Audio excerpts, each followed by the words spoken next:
And welcome to our relaunch of Critical Mass Business Talk Show. I am your host, Ric Franzi, and I am so excited that you're here with us today because we're going to have fun and a great interview with my friend, Josh Wilhelm. He is the CEO and founder of LightHouse Graphics. I just want you all to know that my crack research staff has created a lot of great questions that we plan to talk with Josh about today.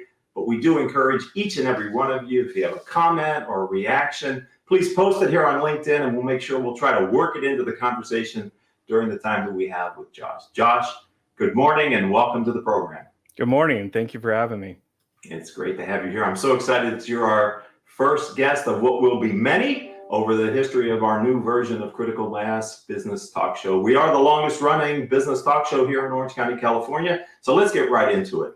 23 years ago, you started LightHouse Graphics. Take me back to that time, the build up to that time. What was your motivation for starting your company?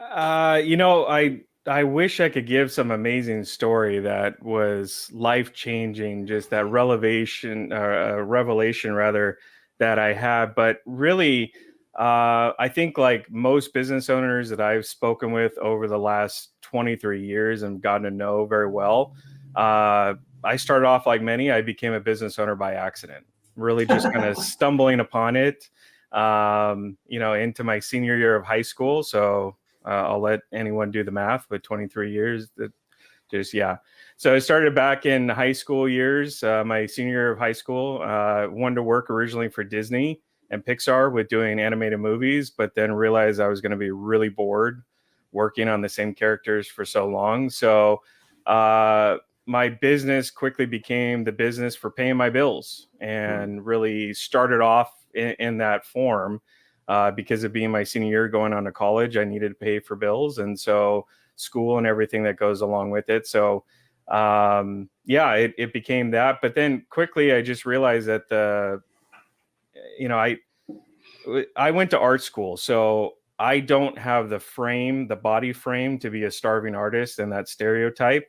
And so I like eating. So that's part of what was paying the bills, was for that very reason. But I just realized very quickly that this was an industry that was hurting and plagued with a lot of bad apples that were tainting the industry and doing a poor job, or just really setting people up for disaster. So it quickly became kind of a crusade to turn it into more than just a paying the bills and keeping my healthy weight on. So okay, so thank you for your candor and transparency. I really appreciate that. And thank you, Jamal, for letting us know you're listening. We really appreciate it. If there are others out there that have comments or you want to react to what Josh is saying, you're all probably entrepreneurs or planning to be. We'd love to have you share in his experience with your thoughts and comments. The vision for LightHouse Graphics. What was it? Take us back again. What was it, and how's it evolved? And what is it that you do now so well for your clients? Yeah, again, starting back from that last question that you just asked, it was started off as the reason, the means to an end of paying the bills and not being that stereotypical starving artist in art school. But then as I realized that there were many business owners that were being taken advantage of, had horrible experiences in working with quote unquote webmasters that were anything really but. It became my mission, and then our team over the years' mission, to really restore the confidence and trust in our industry that many had lost along the way. And even those that were startups that maybe never had gone through that experience, I wanted to save them from those heartaches and prevent them from going through those turmoils and trials and tribulations that they were about to face with going with other. Not all other web people out there or agencies are bad, of course, but there are a lot less good ones than there are, on the contrary, the bad ones. So present day, we're still focusing on working with clients and that have a healthy respect for what we do and want that top tier quality of service, but not necessarily wanting to break the bank, of course, in getting that top tier service. So I see that Anna says you're the best, and so she must know you. She must know you well to know that you're the best, and I couldn't agree more, Anna. That's why Josh is our relaunch first guest for the Business Talk Show here. Why is it, in your opinion, as you're talking, I'm thinking snake oil sales. I don't mean to be that negative, but No, just why do you think there is a prevalence of suppliers who can't deliver what they promise in your space? I think they bite off more than they can chew, whether it be their own expertise, their own abilities. Oftentimes, especially one man, one woman shows out there that are the one person, they wear multiple hats. When it comes to that, I've found and seen it even in the early years of our business, but in other businesses as well that are kind of that stereotypical, mom and pop. There's no one else. It's just them. They are themselves a team that they are oftentimes going out to get more business it's kind of the robbing Peter to pay Paul scenario, right? You're having to continually feed the engine, go out there, get leads, get business coming in, but you're not taking care of the business you've already gotten. And so because of that, it's this perpetual cycle that's getting them into a lot of trouble. And obviously, LightHouse Graphics doesn't do that. We figured out along the path that Josh, cannot do everything. I'm not good at everything. So in order for taking that next step, you really have to be able to trust and not white knuckle. A lot of us are perfectionists. A lot of us want to do it our way. And so you have to build the team around you that have the expertise, that truly are better at things than you are. So you have to trust in their ability. So let's look over the 23 years. So I'm sorry if I talk with my hands, ladies and gentlemen, but I was born Italian and we just do that. I'll try to keep them below the screen if it's distracting, but I look at myself sometimes going, what are you doing? Anyway, it's not about me, it's about you, Josh. How long did it take for you to really feel that the business that you've created is going to survive and sort of thrive for you and be the business that you can depend on from paying the bills and scaling and providing for your life? How long did it take you before you could trust your business was going to be there for you? I think the date that kind of comes to my mind is 2015. 2015 is when it kind of clicked for me that I needed to stop wearing all of those hats that I spoke about earlier. I got to the point where I kept hitting the same frustrations and wanting to put out the best quality of work, but having those issues of constantly chasing the next bit of business, but being frustrated that I can't take care of and maintain the clients and business that we already had, or I had by myself. And so I realized at that point that I really needed to release those hats over to those that were truly experts and passionate in those different areas that I really wasn't. I had my own ability. I had the things that if everyone could take everything else off my plate, that it boiled down to what I was really good at. And so it clicked for me at that point that I really just needed to focus. And it correlates too with the timing of at that year specifically is when we had my oldest son diagnosed with ADD, ADHD. And in doing the research, just to get to know what is this, how does it impact him, what struggles is he going to have later in life, that I realized in doing the research for him, it exposed that, basically put a mirror in the research and pointed back to myself saying, one, there's research that shows that it does oftentimes come from the genealogy. So from a direct parent contributing to it that probably has themselves or had at one point ADD or ADHD themselves. And so while looking into this, I realized that, holy cow, this is me. They're talking about me in the research. And so I think most people would maybe look at that scenario and go, oh man, that must have been devastating. You realize you have this ailment. Now, what are you going to have to do to kind of counterbalance that and all that. I honestly, I looked at it as almost like a superpower. And I realized it was more of a gift than it was an ailment. And so I also have taught my son the same thing, that if you know how to use it, it can actually benefit you much greater than the average person out there.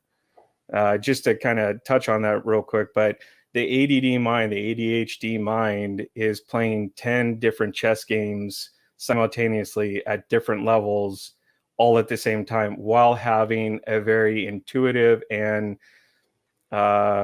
reactive conversation with someone on a totally different subject while that's all going on. And they run at that pace. So if you know how to learn to pick up on what the negatives are about it and avoid those, and tell yourself, look, I'm not good at those things, but doesn't mean I'm not going to just give up. I'm going to learn how to work my abilities around it to make it get completed what I want. That was really an empowering answer to, you took it in a different direction than I had anticipated, but I could see that, my wife, who is a 6th grade science teacher, who just gave a comment there that what you just gave was great advice. And so I really appreciate your willingness to share that level of personal information with who knows how many people today here on the Business Talk Show, Josh. It's, for me, hearing you find a way to make that a positive, and then not only using it yourself, but also sharing it with your son and now others here on the show is a testament to what I think entrepreneurs need to do, which is, we say when you get lemons, you got to make lemonade, right? I mean, what have I learned working this long with business owners and entrepreneurs like you, Josh, is the business is never easy. And sometimes it's a little easier, but you always have something to worry about when you're the entrepreneur, right? Yep, absolutely. Well, and I think as business owners too, with wearing all of those multiple hats, whether you have ADD, whether you have ADHD, and interestingly enough, the percentage of entrepreneurs out there more than likely have ADD. It's an overwhelming percentage of most entrepreneurs have some form of ADD or ADHD. There's studies that back it up and show it, and that there's a lot of the quality traits that actually are, you can directly correlate between that of working with ADD and ADHD that go to the strengths of an entrepreneur, the dreamers. They're going out there, they have no fear. They're going to make it happen. Determination. All of those quality traits are very closely aligned with ADD and ADHD. But I think even regardless if you have that, as a business owner, we kind of convince ourselves that we can do all things. Mm-hmm. And unfortunately, I think Nike's slogan doesn't apply here, and it's a little misleading. But just because we can do it doesn't mean we should. So we really have to look at things and say, can I do this? Yeah. Should I do it? Probably not. But then also the little asterisk to that is, if you don't have anyone else to do it, you're the only one that can do it. So you have to know the right time. Sorry.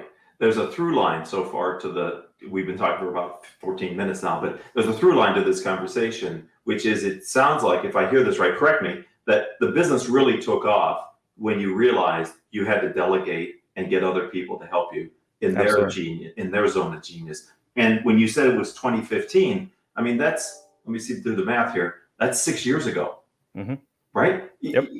You started the business 23 years, and until 6 years ago, and you made that you had that understanding, you were kind of challenged by the business. And I want to recognize Wide Open Stages for supporting the reframe that what you did around ADHD and AD. So I appreciate the fact that the audience is participating. Well, and on that point too, that's really good to point that out. I'll also go on to say is that in 2016 and 2017, we doubled our business. Wow. And then each year thereafter, we've averaged about 25 to 30% increase every year. Wow. So, and that's even including with COVID being last year. So there was the defining point. I struggled all that way up into that point. Sure, it was building, but it seemed like we were trying to walk through quicksand versus once figuring that part out, it was like no more quicksand. Now we're on smooth hard surface, and we have the Nike brand shoes on to make it happen. So there you go. We like these teachable moments here on the Business Talk Show, and that was one of them, which is many of the entrepreneurs maybe have to look in the mirror, and maybe part of the governor on your growth is yourself and your attitude towards the workload that you do. And so Josh gave us a life lesson here. You in your LinkedIn profile, there are many other activities that you have undertaken as you have scaled LightHouse Graphics. So I'm curious, it's sort of coming better into a frame now for me around understanding you differently, but can you share what was the value of the different positions, like a creative director? You're now the radio show host. Welcome to the family. I mean, what were those experiences benefiting you? How were they benefiting you in LightHouse Graphics? Well, most of those were done the earlier years, working for USC, working for some other agencies. And really what I realized was there were two ways of learning. I can either go to school, pay a bunch of money, be in debt, walk out the door. Sure, I'm a little bit smarter, but I've learned it from books. I've learned it from teachers that are teaching at me. I don't learn so well that way. Even before being diagnosed and learning that I had ADD of my own, I quickly realized I didn't learn very well that way. So the other option was to go out there and get the real world training and experience in these different areas that I was not good at the time. Mm-hmm. So I needed to go find jobs that I needed to build up my confidence and my expertise in these areas: sales, account management, delegate, all of these components I needed to learn. So I was either going to learn them in school or I was going to learn them in the real world. So I figured the latter was probably the better way, since I wouldn't walk away in debt.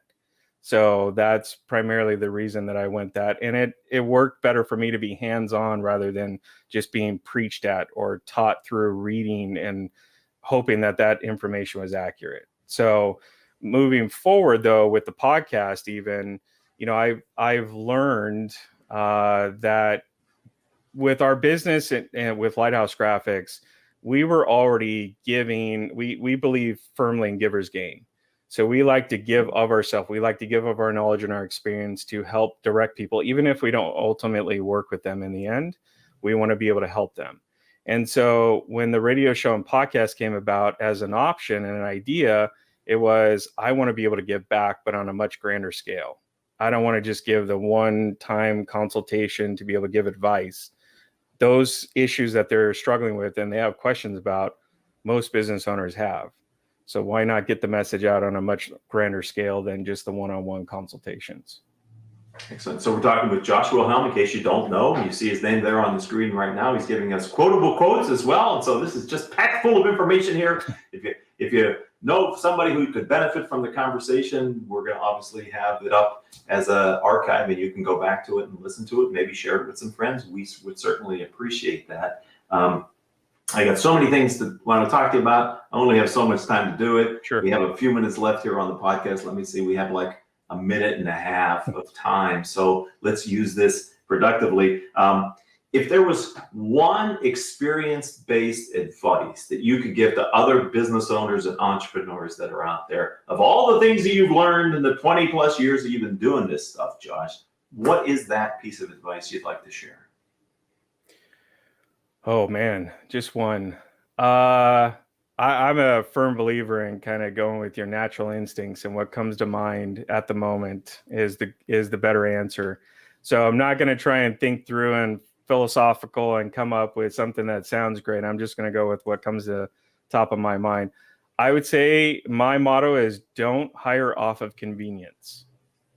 What I mean by that is you might have a family member, you might have a friend, your next door neighbor, whoever that needs a job, and you have work that needs to be completed. Just because you seem to feel like you're a matchmaker right in that moment to say, hey, you need a job and I've got a job. Why don't we just make those two a happy couple and be done with it? No, really. For me personally, I've had to fight against that many times because it's easy to convince yourself that they're the right person. Logically, it makes sense. They're available. You got a job. They need a job. Logically, it makes total sense. But they're probably not the right person for that job, let alone the right person for your organization. And you'll do more damage to yourself. You'll do more damage to your brand, do more damage to your business overall if you hire the wrong person and hire off of convenience. Well, and that's a perfect complement to what we talked about earlier, which the through line of finding out who can do things better than you can and delegating to them. So that is really that supports that to do it right the first time, it sounds like, as well. So if someone would like to learn more about LightHouse Graphics, obviously for giving 20 minutes of your intellect and vulnerability, I'd like to give you a chance to let people find you online beyond just going to LinkedIn and typing in his name. Where would they find LightHouse Graphics online? So probably the easiest way, which is kind of our central hub for our podcast, which is also connected to our LightHouse Graphics brand. But our radio show and podcast is Ignite Your Business Radio Show, which you can find it on all the major podcast platforms. But easier probably than that is just going straight to our website, which has all of those links and connections. But igniteradioshow.com makes it even easier, a little bit shorter, not so long-winded. So igniteradioshow.com is where you can listen to a lot of the guests that we've had on, a lot of the insights and feedback from marketing to websites that I give, like I said, that kind of free advice and suggestions. So that's where they can find me, and I answer all of those questions directly. And I have to say, ladies and gentlemen, if you haven't listened to his radio show podcast, I would encourage you to do it. I like the fact that you have a mixed format. You know, some shows are longer format, some are quick hits, and I think that's great because if you have a topic you want to talk about that doesn't require the entire time of what you normally do a show, you just put messages out there, and there's deep knowledge that you have, especially in the areas. A couple that I listened to were revolving around Yelp and how to really leverage your presence on Yelp. So I don't know if that's an area of expertise or focus for LightHouse or you personally, but that seems to be where I gravitated and listened to your shows. Well, Rick, you're the expert here. So if you can tell me how to answer world peace and world hunger within a 30-minute conversation, I'm totally all for it, because I must be missing the mark on how to do it. So I just realized I'm not going to shortchange people and covering certain topics that really justify going into more detail about them. Some of them are quick, some of them are longer. It just depends on if we can get to the core of it fast enough. Well, you have been a great guest to help us relaunch the Critical Mass Business Talk Show. I want to thank you, my friend, for giving of your time and the way that you've shown up today here on this live broadcast. I really appreciate it. And for those of you that participated, thank you for making your comments. I encourage you to continue to listen to future shows, probably doing about one of these a week with interesting entrepreneurs like Josh, and hope you'll become a part of our listening and active audience. And as you know, I lead CEO peer groups here with Renaissance Executive Forums in Orange County. If you're interested in peer learning, being around smart, vulnerable leaders like Josh, reach out to me as well. I'll be happy to talk to you about that. But we will be doing a show next week, and I do look forward to speaking with you then. Josh, thank you for launching us on such a great arc. I really appreciated our time, my friend. Thank you so much for having me back on. I thought it for sure I was barred from the first visit, so I figured I was on blacklisted or something. Not at all. All right, well, we're going to end the show, and thank you, Wide Open Stages, for thanking us. No, thank you for staying the entire time. We do appreciate that. Until the next time, I hope all of your business decisions move your business in a positive direction.